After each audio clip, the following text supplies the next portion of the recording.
எல்லாருக்கும் வணக்கம்.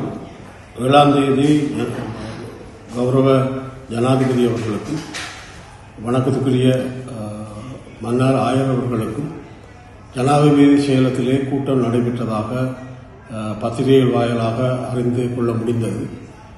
ஆனால் அந்த கூட்டத்திலே நான் கலந்து கொள்ளவில்லை என்பதை நான் இங்கே திட்ட தெளிவாக சொல்லிக்கொள்ள விரும்புகின்றேன்.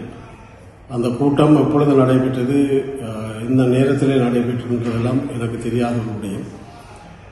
அந்த வகையிலே இந்த பத்திரிகைகள் வாயிலாக சொல்லப்படுகின்ற விடயங்கள் அதில் முடிவெடுக்கப்பட்டதா இல்லையா என்பது எனக்கு தெரியாது. அன்றைய தினம் ஜனாதிபதி அவர்கள் இங்கே பாராளுமன்றத்தின் தேநீர் அருந்துகின்ற இடத்திற்கு வருகை தந்திருந்தார். அப்பொழுது அவர் என்னை அழைத்து சொன்னார், இப்படி ஆயரோடு நான் ஒரு சந்திப்பை செய்து வந்திருக்கிறேன் என்று மட்டும் எனக்கு சொல்லியிருந்தார்.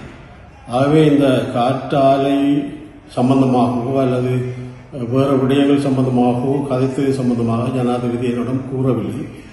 என்னை பொறுத்த மட்டிலே எங்களுடைய மக்களுடைய போராட்டம் மலினமாக்கப்படக்கூடாது. அந்த வகையிலே நான் அந்த பல போராட்டங்களிலே கலந்து கொண்டிருக்கின்றேன்.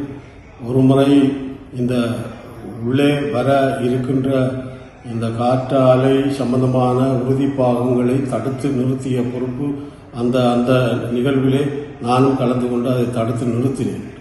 அந்த வகையிலே என்னை பொறுத்த மட்டிலே மக்களுடைய போராட்டம் மலினப்படக்கூடாது. இதிலே இந்த போராட்டம் வலுப்பட வேண்டும் என்பதிலே நான் மிகவும் உறுதியாக இருக்கிறேன். ஏனென்றால் மக்கள் போராட்டத்திலே சாரசாரியாக வந்து தங்களுடைய உணர்வை காட்டியிருக்கிறார்கள். அந்த வகையிலே அந்த உணர்வுகள் மலினப்படுத்தப்படக்கூடாது என்பது என்னுடைய கருத்து. ஆகவே இந்த பேச்சுவார்த்தையிலே இணக்கம் காணப்பட்ட விடயங்களுக்கும் எனக்கு சம்பந்தம் இல்லை என்பதை உறுதிப்பட சொல்லிக்கொள்ள விரும்புகின்றேன். எனவே மக்களுடைய போராட்டம் மலினப்படக்கூடாது என்பது என்னுடைய உறுதியான விடயமாக இருக்கிறது.